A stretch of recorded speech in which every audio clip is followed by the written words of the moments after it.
lagi di sini ya. Nah, satu aja sumbernya, nanti kita lihat juga di belakang. Nah, tapi si receivernya banyak.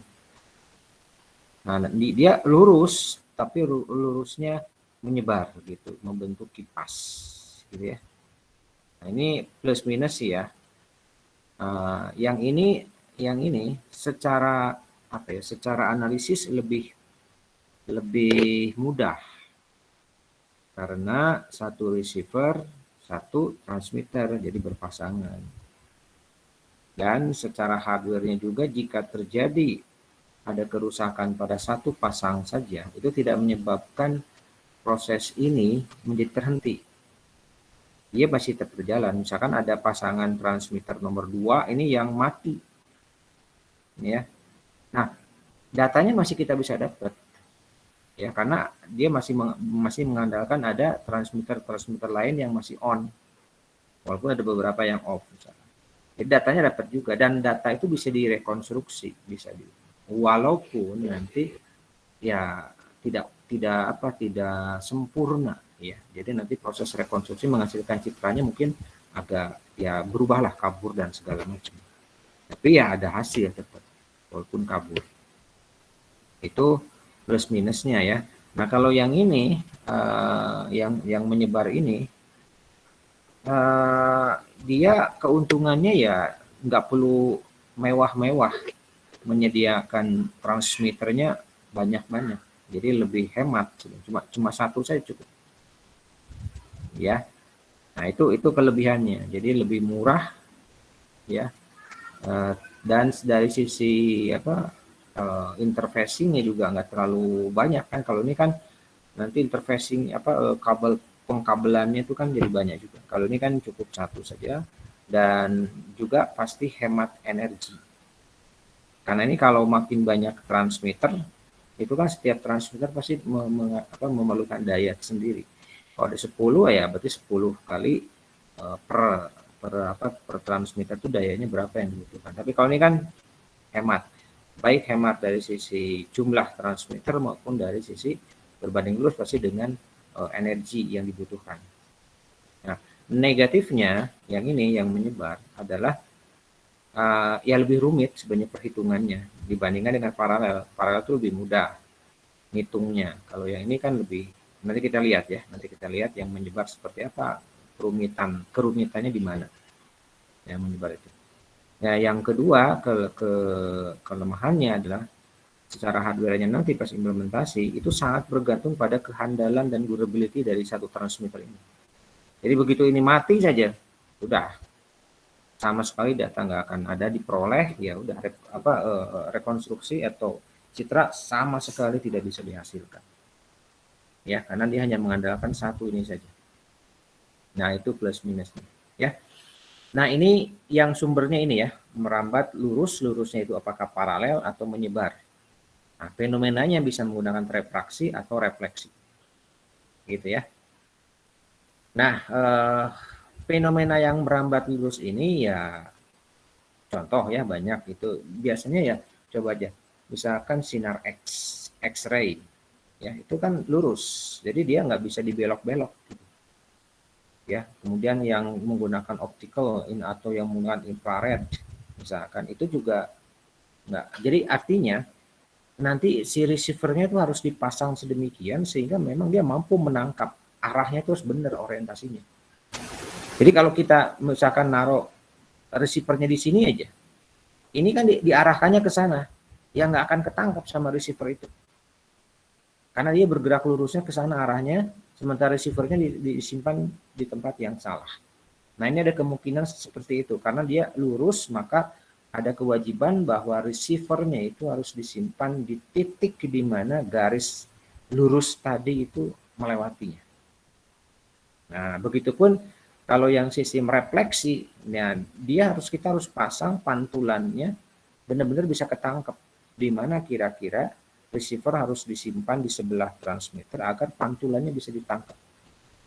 Nah, jadi yang seperti ini yang sumber yang pertama ini ada kemungkinan mispositioning itu bisa terjadi transmitter receiver. Ya. Nah, Proses rekonstruksi. Proses rekonstruksi ini kan kemarin itu dengan cara apa? Kita rambatkan stimulus dari transmitter ditangkap oleh receiver. Nah, di receiver ini yang kemarin akhirnya kita ukur dan itu sebagai nilai proyeksi. Ya, jadi ini nilai proyeksi. Yang kemarin didefinisikan apa? Proyeksi itu P ya. P ya. Nilai proyeksi pada orientasi sudut tertentu dan pada garis yang mana. Kan? Nah, menghitung proyeksi itu kan kemarin hubungannya proyeksi dengan itu kan pakai transformasi radon. Jadi fungsi objek ini ya, nilai objek ya dalam 2 dimensi ya. Berarti untuk setiap titik di sini dengan x-nya berapa, y-nya berapa, nilai atau value dari parameter fisiknya berapa. Jadi ini fungsi yang menunjukkan parameter fisiknya. Nah, parameter fisiknya. Nah, ini kan dihubungkan dengan apa? Dengan proyeksinya yang terukur di sensor itu seperti ini, pakai transformasi radon.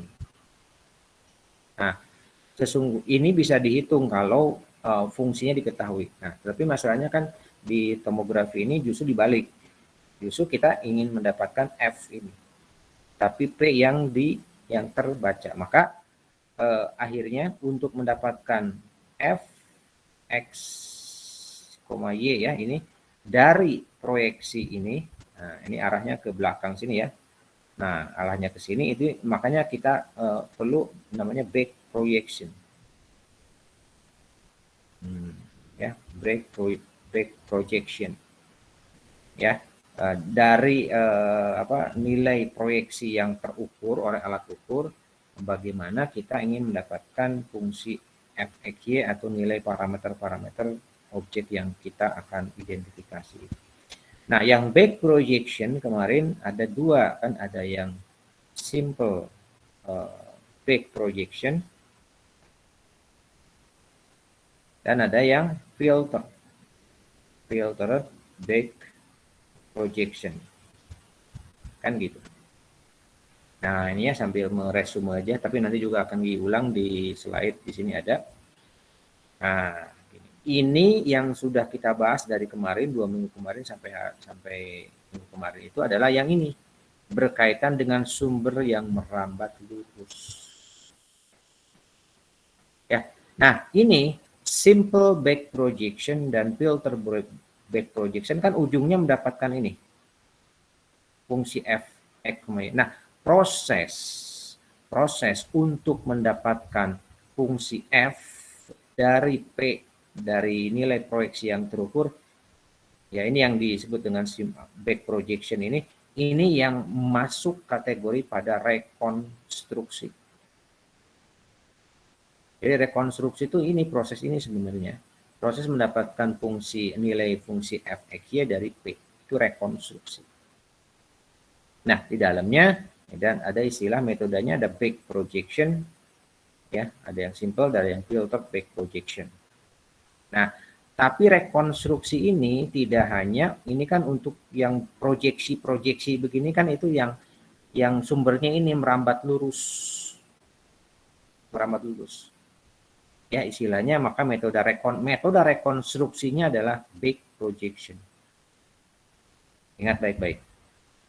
Ya, proses untuk mendapatkan fungsi Fxy dan fungsi Fxy ini kalau diplot di dalam koordinat satu koordinat tertentu ya, 2 dimensi. Nah, itu yang nanti akan disebut dengan citra, gambar. Jadi nilai-nilai f ini yang sebagai fungsi dari koordinat x itu nanti akan membentuk sebuah citra, gambar. Ya. Nah, prosesnya adalah disebut dengan rekonstruksi. Nah, di dalam sumber yang merambat lurus ini, maka rekonstruksi itu metodenya adalah back projection yang kemarin. Dari mulai transformasi radon sampai kita menggunakan transformasi Fourier gitu ya. Kalau yang filter peak projection nanti kita akan coba review sebentar. Nah, satu lagi nanti yang ini nomor 2 yang belum kita bahas ya. Kita akan coba minggu-minggu ke depan kita akan coba bahas yang bagaimana kalau sumbernya menyebar ke semua arah. Apa contohnya? Contohnya adalah misalkan begini. Ini objek, nggak apa-apa ya di sini saya coret coretnya di sini. Nah, ini objeknya yang mau kita identifikasi. Salah satu contoh aplikasinya adalah fenomenanya menggunakan electrical. Jadi gini, misalkan kita pasang probe di sini dan di sini. Ya terserah ini mau di mana, mau di sini dan di sini, pokoknya dua titik. Untuk apa? Menginjeksikan arus. Ya misalkan arus diinjeksikan dari sini ke situ. Jadi diinjeksikan ke sini sehingga arus nanti menyebar. Nah, pertanyaannya tadi kan, kalau X-ray dipancarkan, makanya dia akan merambat lurus dia itu lintasan. Nggak mungkin bolak-belok. Tapi kalau memancarkan arus listrik, arus dipancarkan dari sini. Misalkan ini kutub positifnya, ini kutub negatifnya. Ini yang baru masuk ini bisa. Ya. Nah, arus itu bagaimana pola sebarannya ke segala arah. Dia bisa kemana-mana arus itu. Bisa kemana-mana. Tidak harus lurus. Dari kutub positif, dari katoda ke anoda, itu tidak harus lurus. Tapi kemanapun. Sehingga apa? Kalau kita ukur tegangan, Anda ambil tegangan dimanapun pasang probe-nya. Misalkan Anda ambil tegangan di probe-nya di sini satu, di sini satu. Beda potensial di sini bagaimana? Ada pasti. Anda ukur ya satu di sini misalkan ya. Begini ukurnya, pasti ketemu. Jadi dimanapun Anda ngukur tegangan, Anda pasti akan dapat ya. Jadi probe yang Anda gunakan untuk mengukur potensial itu pasti akan ada nilai potensialnya. Kenapa? Karena arus menyebar kemana-mana, dimanapun di seluruh titik di dalam objek itu ada arus menyebar. Sehingga pada saat di situ ada arus dan di titik-titik tersebut pasti punya resistivitas, ya sudah akan muncul beda tegangan. Beda dengan ini ya, beda dengan yang merambat lurus kayak tadi X-ray misalkan ya. Ya Anda nggak bisa naruh receiver dimanapun. Ya, di sini kan berarti variabel yang terukurnya adalah nilai intensitas atau apapun yang terbaca di receiver. Sedangkan kalau yang ini sistem elektrik misalkan yang distimuluskannya arus, yang dibaca tegangan, itu kan dua variabel yang berbeda. Nah itu juga yang menjadi pembeda antara sumber yang pertama ini yang bergerak lurus. Biasanya kalau yang sumber merambat lurus ini bentuk variabel yang besaran yang distimuluskan ya dengan besaran yang diukurnya di receiver biasanya sama. Tadi kayak X-ray misalkan, kan itu kan dari sini pasti ada parameter intensitas X-ray yang dipancarkan berapa. Nah, yang diterima di receiver juga pasti bentuknya juga masih tetap X-ray. Ya, hanya mungkin intensitasnya yang berbeda, berubah. Tapi sama-sama intensitas gitu, intensitas sinar dipancarkan dengan yang diterima. Nah, itu beda yang kedua ya. Beda yang pertama tadi, sumber yang pertama ini bergerak lurus. Jadi kita nggak bisa naruh receiver dimanapun. Nah, sedangkan yang ini, yang sumber yang kedua, yang menyebar ke semua arah, maka kita bisa menyimpan probe untuk mengukur besaran fisiknya apa yang mau diukur, itu bisa dimanapun, karena pasti akan dapat data. Yang kedua, bedanya tadi apa tadi? Kok lupa saya. Yang pertama dia menyebar, yang kedua apa tadi? Kok lupa saya. Masih ingat? Apa tadi kok lupa saya? Nggak ditulis. Nanti ingat, kalau ingat nanti saya sebutkan ya. Jadi itu ya bedanya antara dua sumber ini dan yang kedua. Oke, yang kedua itu kalau yang ini menyebar ke semua arah, besaran yang distimuluskan dengan yang besaran yang diterima itu bisa berbeda. Kayak ini arus dengan tegangan. Nah, kan beda. Yang diinjeksikan arus, yang dibaca bukan arus, tapi tegangan. Nah, itu yang kedua. Oke ya. Nah, jadi untuk yang seperti ini, yang menyebar ke semua arah ini, nah, ini tidak lagi menggunakan teorema back projection kayak gini, tidak. Karena istilah back proyeksi, namanya juga proyeksi. Ya, proyeksi itu tadi ya, yang berkaitan dengan satu besaran yang merambat lurus dan proyeksinya. Nah, jadi kalau ini nggak ada proyeksi-proyeksi ini. Jadi di dalam tomografi yang menggunakan sumber menyebar ke segala arah ini, itu tidak kita gunakan teori matematika back projection. Ya, tapi sama kayak ini ya, yang distimuluskan arus, yang diukur tegangan. Tetapi yang dicari bukan tegangan sebenarnya, tapi yang dicari di sini misalkan ini resistivitasnya atau konduktivitasnya, terserah. Nah, proses untuk mendapatkan resistivitas atau konduktivitas dari yang terukurnya berupa tegangan, nah ini namanya rekonstruksi juga. Ya, jadi kalau yang tadi, yang sumber yang pertama merambat lurus itu untuk mendapatkan fungsi F dari proyeksi. Proyeksi ini yang terukur oleh alat ukur. Namanya rekonstruksi. Di dalam yang kedua, sumber menyebar ke semua arah. Nah, proses untuk mendapatkan parameter fisik, misalkan flow atau konduktivitas dari tegangan yang terbaca di semua arah ini, itu disebut dengan rekonstruksi juga. Nah, nanti kita lihat ya metodenya kayak gimana kalau rekonstruksi yang dengan sumber menyebar ke segala arah. Oke, nah ini yang masih tentang proyeksi dengan sumber yang menyebar mengikuti garis lurus, bukan menyebar, ya, yang bergerak lurus. Yang ini paralel tadi, ini yang paralel, yang ini yang pendim. Jadi yang satu sumber. Ya, jadi proses untuk mengubah dari sini nih ya, dari nilai proyeksi yang terbaca di alat ukur untuk mendapatkan fungsi di sini f, x, y. Nah, ini namanya rekonstruksi citra dari proyeksi paralel. Nah, bagaimana untuk yang menyebar? Sama ya, proses dari nilai proyeksi sehingga akhirnya dicari fungsi f, x, y-nya, itu juga sebutnya rekonstruksi, tetapi citra yang menyebar. Ya, menyebar ke situ. Nah, oke, yang kemarin yang proyeksi ini oleh transformasi radon kan kemarin sudah saya simulasikan ya di Excel. Seperti apa hasilnya.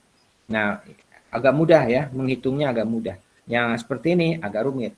Di mana tak kerumitannya kita lihat nanti. Yang paralel ini sama seperti yang kemarin ya. Ini menyimpulkan salah satunya misalkan algoritma filter back projection ya, yang menggunakan berkas yang lurus ini kan tadi.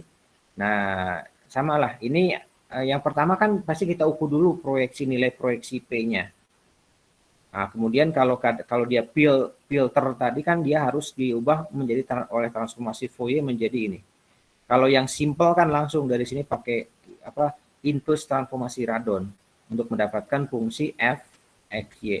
Tapi kalau yang filter maka dia harus diubah dulu oleh transformasi Fourier menjadi seperti ini ya, nilai proyeksi tapi dalam ruang Fourier. Jadi ini. Kemudian saya itu dikalikan dengan fungsi bobot. Nah, ini teknis saja ya, dari mana ini nanti ya, ini secara ininya nanti. Kemudian setelah itu baru dilakukan inverse ya, untuk mengembalikan ke fungsi ini. Gitu ya. Nah, itu algoritmanya. Nah, ini kembali diingatkan ya, ya beruntungnya Anda tidak sampai teknis disuruh ngitung-ngitung kayak gini ya. Tapi ini ditunjukkan saja. Jadi dari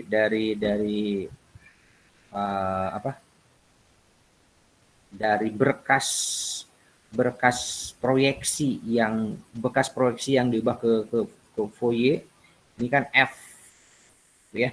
Kemudian untuk mendapatkan F kecil, jadi proses dari sini untuk mendapatkan itu, nah itu disebut dengan inverse transformasi Fourier. formulasinya kayak gini.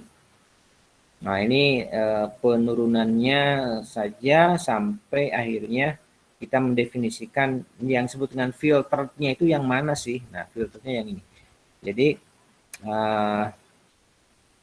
ini didefinisikan ini sebagai Q theta ini.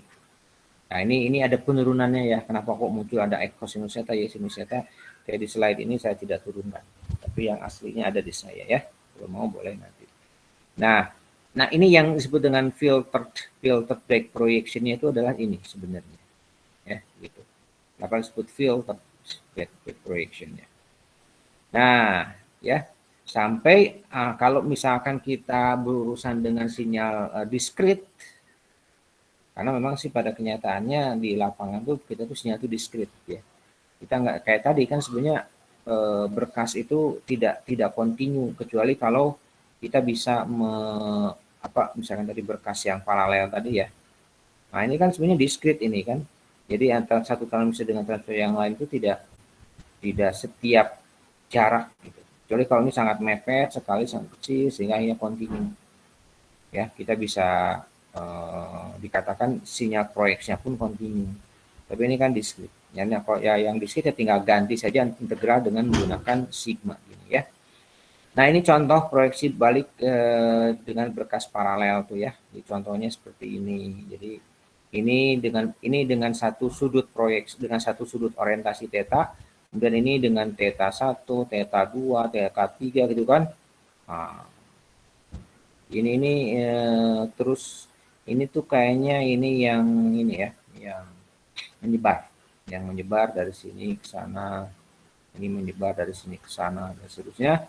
Nah, kemudian hasil dari inverse transformasi Fourier ini ya, ini contohnya adalah phantom hasil dari inverse proyeksi back projection.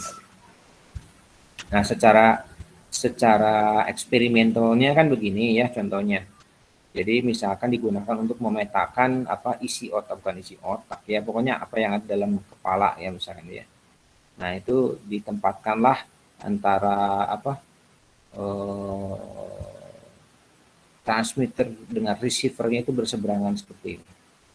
Ya, ini X-ray-nya dipancarkan dari sini, kemudian diterima di sini, dan ini adalah nilai proyeksi, ya nilai proyeksi yang diterima. Kemudian nanti ini diputar ke sana untuk mendapatkan theta yang lain, gitu ya. Nah, ini secara hardware-nya, ya. Ini sumber sinar X-nya, ini sumbernya seperti ini, tabung sinar X-nya. Cara kerjanya seperti apa? Nah, ini ya diinstrumentasi nanti dibahas ya. Yang aplikasi selama ini yang digunakan sinar X itu contohnya ini ya, yang MRI atau CT scan gitu lah, tipe-tipe kayak gitu ya. Nah, ini ada juga yang ultrasound. Nah, kalau ultrasound tuh hati-hati, ini ada pengaruh penempatannya. Ya, misalkan nih objeknya di sini antara transmitter dengan receiver tuh, nah ini ada berjarak tertentu. Nah, ini akan mempengaruhi. Ya. Nah, bagaimana kalau kita tempelkan? Nah, kalau kita tempelkan juga problem juga. Ya. Nah, ini ada berbagai macam pertimbangan ya untuk yang ultrasonik itu. Nah, ini berbagai perhitungan juga. Jadi kalau misalkan dikasih jarak begini, ini jaraknya berapa ya? Jaraknya ini berapa, jaraknya berapa, kemudian ini ketebalan dari objeknya berapa, nah itu harus diperhitungkan. Ya, gitu. Nah, ini kira-kira algoritmanya untuk yang tadi yang projection. Kita lihat sini ya. Kalau nanti mau dibikin codingnya, nah programnya seperti ini. Jadi yang pertama ini adalah hitung proyeksi P-nya. Proyeksi P-nya dari semua N sensor. Nah, ini ada N sensor. Ya, jumlah sensornya berapa? Apakah tadi 10 pasang, yang paralel misalkan atau berapa? Ya, kemudian lakukan Fourier transform. Ya, Fourier transform dari nilai proyeksi P menjadi S. Nah, kemudian nanti dilakukan konvolusi dengan H. H itu adalah respon input, yang respon input sistem, ya. Kemudian setelah nanti dikonvolusikan, karena ya di pengolahannya kita lihat lagi lah makna dari konvolusi itu apa sebenarnya, ya. Lihat lagi di pengolahan sinyal. Nah, hasil nanti konvolusi kemudian diinfuskan. Nah, ini proses rekonstruksi, ya. Ini proses proyeksi, proses pokoknya ini dua ini adalah proses filtered, ya, filter peak projectionnya. Dan ini adalah input, ya hasil akhirnya nanti adalah Q, ya, proyeksi balik Q-nya. Nah, ini baru satu orientasi, satu theta. Nah, nanti dicek ya untuk tetanya itu kurang dari 180, artinya apa? Ini kita hanya memutarnya itu setengah lingkaran sebenarnya. Ya. Nah, jadi theta yang awalnya misalkan 0, awalnya kemudian karena yang memenuhi ini belum sampai 180 derajat, ya sudah. Kemudian berikutnya tetanya ditambah orientasi berikutnya, ditambah berapa ya, tergantung ini kita mau ambil berapa orientasi. Ini kan K itu jumlah posisi proyeksi atau jumlah orientasinya berapa, maka 180 berarti dibagi dengan K. Kalau misalkan mau 6 ya, 6 orientasi ya berarti 180 bagi 6, berarti kan 30 ya, 30 derajat. Maka nanti di pengukuran berikutnya adalah kita ambil tetanya sama dengan 30 derajat gitu kan. Nah, lakukan sama seperti ini. Hitung proyeksinya, proyeksi P, kemudian hitung FFT dari P tadi, kemudian dikonvolusikan, kemudian diinverskan kembali untuk mendapatkan Q-nya. Ya, ini sebagai fungsi dari koordinat XY juga. Nah, terus dicek lagi sampai 6 kali tadi misalnya, 6 orientasi, sampai sudutnya 180 derajat. Kalau sudah simpan datanya. Nah, ini baru simpan data sampai sini. Nah, ini masih ada proses berikutnya untuk pemetaan sampai pada mendapatkan citranya ya. Oke, itu kira-kira algoritmanya bagaimana kita melakukan rekonstruksi. Nah, kemudian yang menyebar sekarang, tadi yang paralel ya. Nah, yang menyebar, nah ini yang saya bilang bahwa yang menyebar ini ada berbagai macam kasus. Ini ya, ada yang disebut dengan equiangular ray, namanya juga equi itu sama, angular sudutnya sama. Jadi ini ya, kalau sumbernya satu karena dia menyebarkan berarti sumbernya satu, kemudian sensornya itu dipasang banyak. Nah, penempatan sensornya bagaimana ini? Ini penempatan sensornya bisa macam-macam skema. Skema pertama, si sensornya itu antara satu dengan lainnya itu kalau dihubungkan membentuk garis lurus. Membentuk garis lurus begini. Nah, kemudian diatur sedemikian jarak antara satu sensor dengan sensor lainnya itu sedemikian sehingga membentuk sudutnya ini. Nah, ini sudut-sudutnya ini. Sudutnya dibuat sama. Ya, sudutnya dibuat sama. Jadi dari dua sensor itu kalau ditarik garis ke titik sumber, nah sudut yang dibentuknya berapa? Nah, itu di setting sedemikian sehingga sudutnya sama semua. Nah, itu yang disebut dengan equiangular ray. Ya. Nah, ini yang disebut dengan equiangular ray. Itu sudutnya dibuat sama. Nah, yang dibuat sama itu bisa ada dua skema. Sudutnya dibuat sama, yang pertama nih ya, sudutnya dibuat sama dan sensornya itu dipasang dalam satu garis lurus. Nah, ini akibatnya apa? Jarak antara kedua sensor satu dengan lain itu bisa berbeda. Unequal. Bisa berbeda itu jaraknya. Nah, bagaimana agar sama? Sudutnya sama dan jarak antar sensornya pun sama, maka sensor-sensornya itu dibuat bukan dalam satu garis lurus, tetapi dalam satu busur. Ya, jadi ini kan membentuk busur nih, melengkung. Nah, kalau membentuk busur begini, pada saat sudutnya ini sama, dipastikan jarak antara satu sensor dengan sensor yang lain itu selalu sama. Nah, ini lebih ringan, lebih mudah ya yang gini. Jadi kalau lihat dari urutan kompleksitasnya, ini lebih urutan pertama dari lebih sederhana karena tetanya sama dan kemudian jarak antar sensornya juga sama.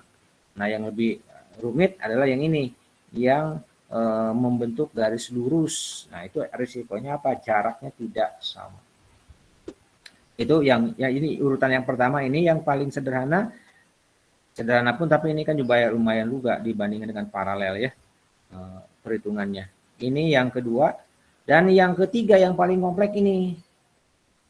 Ya, karena kita memaksakan pingin bahwa semua sensornya itu ada dalam satu garis, dan ininya beda. Kalau tadi ini sudutnya dibuat sama, mengakibatkan ininya beda. Nah, sekarang ini sudutnya pun nggak sama, otomatis pasti ini sama. Dua-duanya beda.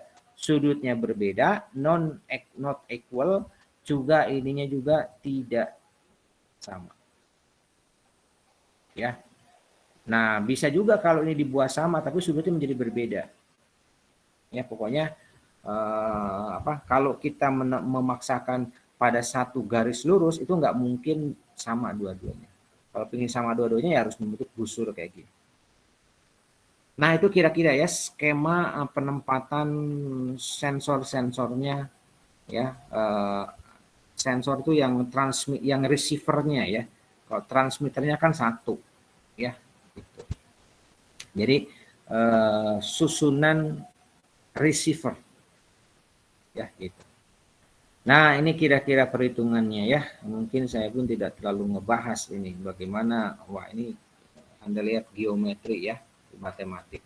Bagaimana cara kita menentukan ya perhitungan untuk yang ini aja yang sederhana, yang equiangular, yang pertama tadi. Equiangular, sudutnya sama, berarti ini sama ya. Nah, ini kita lihat, ini S adalah sumbernya, kemudian ini R itu kita definisikan R, ini adalah fungsi proyeksinya. Kalau tadi di yang paralel, ini untuk membedakan aja sebenarnya ya. Yang paralel kan tadi kita gunakan untuk nilai proyeksi itu P ya, P theta. Gitu kan, untuk yang paralel. Kalau untuk yang menyebar, nah kita gunakan istilahnya R besar. Itu sama-sama nilai proyeksi ya. Nah, ini bagaimana perhitungan hubungan antara theta sudut yang ini, sudut antar sensor dengan beta itu orientasinya ya. Dan kemudian T ini adalah jarak ya, jarak dari sumber ya, jarak dari sumber ke titik-titik sensor. Titik sensor di sini sebenarnya, tapi kalau ini kan ke titik tengahnya. D itu jarak dari sini ke sini, jarak lurus dari S ke titik tengah itu D. Nah, kalau kita kalikan dengan sinus gamma itu sudut itu, nah tidak lain itu jarak dari sini ke sini. Ya, jarak T itu. Kan seperti hanya paralel yang tadi ya. Nah, kalau yang paralel T-nya kan sama tuh. Sama ya. Sama. Nah, kalau untuk yang ini tergantung tadi kita memilih skema yang mana.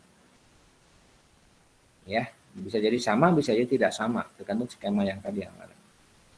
Kemudian, nah, ya, T ini OB ya, jarak dari sini ke sini. Jarak sini ke sini. Nah, fungsi hubungan antara fungsi proyeksi ya dengan fungsi parameter fisisnya F ada seperti ini. Jadi sebenarnya mirip-mirip dengan yang tadi ya. Ini ada P, H, kosinus, ada sinus sebenarnya. Ya. Dan nilai V-nya itu 0 untuk di luar sini. Ini di luar sini kan 0. Ini kan ada nih nilainya nih ya. Nih nilainya itu ada sepanjang antara ini, kalau sepanjang ini T antara min TM sampai TM. TM itu kan ini min TM, ini TM. Gitu ya. Min TM ini karena kan kita titik nolnya di tengah-tengah di sini, maka yang sini adalah min TM, ini TM. Nah, berarti di luar itu yang ini, di luar itu. Jadi untuk T yang lebih besar, kalau lebih besar mutlak ini kan artinya T yang lebih kecil dari TM, min TM, dan T lebih besar daripada TM. Berarti yang ini dan daerah sana, ya pasti didefinisikan di situ nilai proyeksinya 0. Nggak ada ya. Gitu. Nah, kalau kita ingin, nah ini untuk proyeksi yang orientasinya kita setting setengah lingkaran. Kalau mau satu lingkaran penuh, sensornya dipasang seluruh gitu, membentuk itu. Nah, ya udah nggak apa-apa ya, tinggal petanya aja dibuat dari 0 sampai ke 2V. Ya, tapi sini dibagi dengan setengah karena ya tadi sebenarnya ada kesimetrian antara orientasi 0 sampai 180 dengan 180 sampai 360. Gitu ya. Oke, gitu. Nah, ini tahapan rekonstruksinya masih sama yang menyebar kayak tadi ya. Nah, ini penurunannya mungkin nggak ada di sini, jadi ini saya nggak terlalu bahas ya. Penurunannya ada di slide yang lengkapnya. Jadi intinya sama seperti yang proyeksi paralel, sama seperti yang proyeksi paralel ya, hanya persamaannya beda dan tadi tergantung sudut-sudutnya yang berbeda ya. Oke, ini tadi ada faktor pengobot juga kan yang paralel, di sini pun ada sama ya. Nah, sehingga diperolehlah untuk fungsi akhir dari persamaan parameter fisiknya Fxy-nya adalah seperti ini untuk yang diskrit ya. Ini oke. Nah ini ya, yang ini adalah yang equally spaced sensor, jadi berkas dengan jarak antara sesama. Kalau tadi kan yang ini yang equiangular, jadi sudutnya yang sama. Diperolehlah formulasi untuk menghasilkan persamaan rekonstruksinya adalah seperti ini. Kalau untuk yang jaraknya yang sama, nah seperti ini perhitungannya. Kita dapatkan formulasinya seperti ini. Formulasi rekonstruksinya. Nah ini diturunkan sebenarnya proses dari sini sih panjang ya, lumayan. Nah, dengan faktor pembobotan ini adalah ini faktor pembobotannya, dan ini yang tadi yang filter back projection. Oke ya, nah secara ini ya implementasi di teknologi yang sekarang ini sudah banyak ya generasi CT scan itu kan ya, ada sampai ke generasi 4 ya dengan berbagai macam ya udah berkembang. Mungkin sekarang udah naik lagi ada generasi yang baru. Nah oke, kira-kira itu saja ya melengkapi yang kemarin, melengkapi ini ya, melengkapi yang tadi yang di awal tadi penjelasan ini ya. Jadi kita masih berbicara tentang rekonstruksi untuk sumber yang pertama, sumber yang merambat lurus gitu ya. Nah, yang minggu kemarin kita bahas bagaimana yang paralel. Nah, yang sekarang saya tunjukkan ya sebagian walaupun tidak detail ya, yang menyebar seperti apa. Tadi yang menyebar kan ada berbagai kasus dengan berbagai formulasi rekonstruksinya seperti itu. Oke, sampai situ. Nah, nanti setelah itu kita akan coba lihat bagaimana kalau yang sumbernya menyebar ke semua arah, yang bukan lurus. Maka kita tidak lagi bicara back projection, karena nggak ada proyeksi.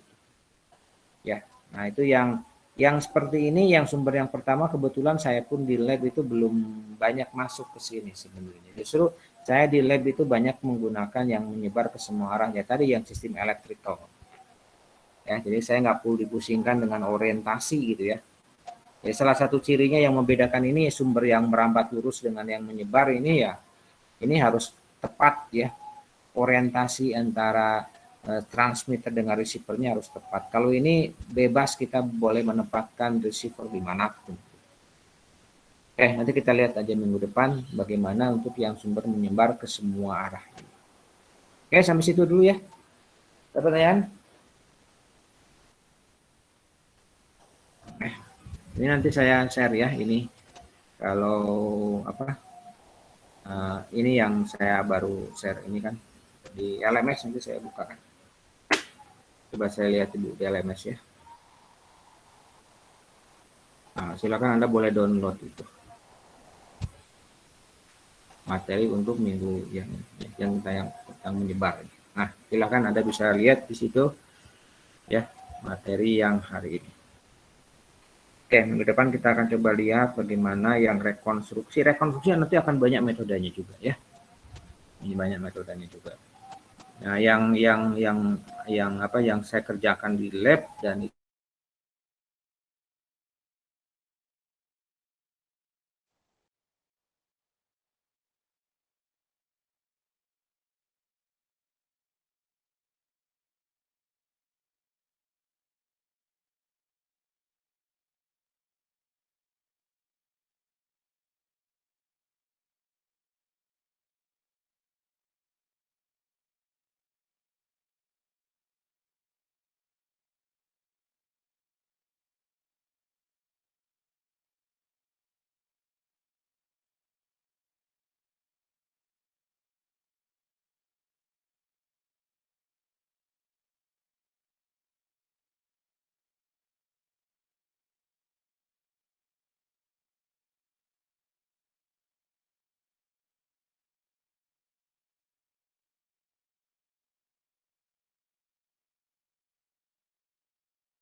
internet saya putus ya. Oke, kalau nggak ada pertanyaan, silakan di on cam kan biar saya bisa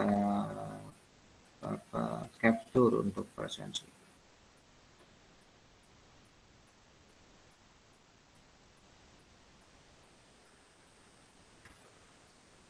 Silakan di on cam kan.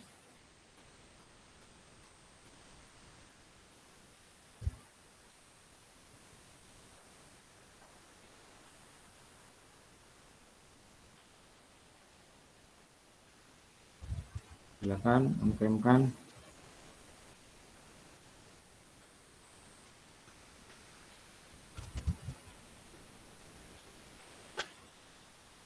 Oke, kita tidak ada ini ya UTS, tapi nanti ya bukan berarti nggak ada assessmentnya, jadi kita ganti dengan kuis aja ya. Untuk CLO2 nanti saya akan adakan lagi di minggu-minggu itu ya, di minggu UTS, di minggu UTS, minggu ke-8 ya. Ya, nanti di minggu ke-8 kita akan adakan lagi kuis yang tentang ini ya, tentang proyeksi-proyeksi ini ya. Sama kayak kemarin lah gitu ya sistemnya. Jadi tolong diperhatikan baik-baik ya, semua slide dipelajari. Nah, kalau perlu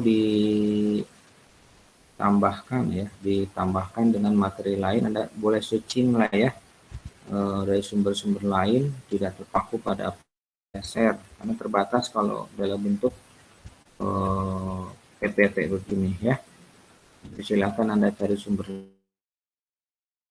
Dan nanti mungkin di akhir ya, untuk pengganti UAS akan ada apa ya, tugas besarnya ya, tugas besarnya.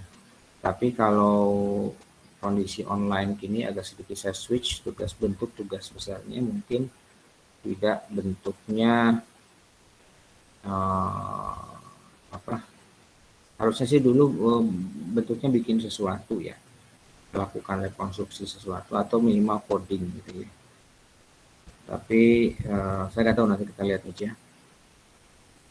Kalau yang pasti ada tugas besar nanti di akhir, bentuknya itu waste case-nya lah paling ininya, ya ada studi kasus aja paling. Studi kasus, studi referensi ya, studi literasi. Jadi silakan Anda dari sekarang mulai searching saja materi di internet berkaitan dengan tomografi. Ya, nah, tomografinya itu kan bisa dibedakan berdasarkan bidangnya. Ada tomografi di medis, ada tomografi di bidang agriculture, tomografi di bidang material, ada di industri proses. Itu berdasarkan bidang. Atau Anda mau searching dengan keywordnya berdasarkan sumber eksitasi atau fenomena fisisnya. Apakah itu tomografi ultrasound, apa tomografi X-ray atau tomografi electrical, magnetical. Nah, itu kan fenomena. Oke, itu saja mungkin kuliah hari ini. Kalau nggak ada pertanyaan, nggak ada? Kalau nggak ada ya sudah, saya akhiri saja kuliah hari ini. Terima kasih. Saya tutup. Assalamualaikum.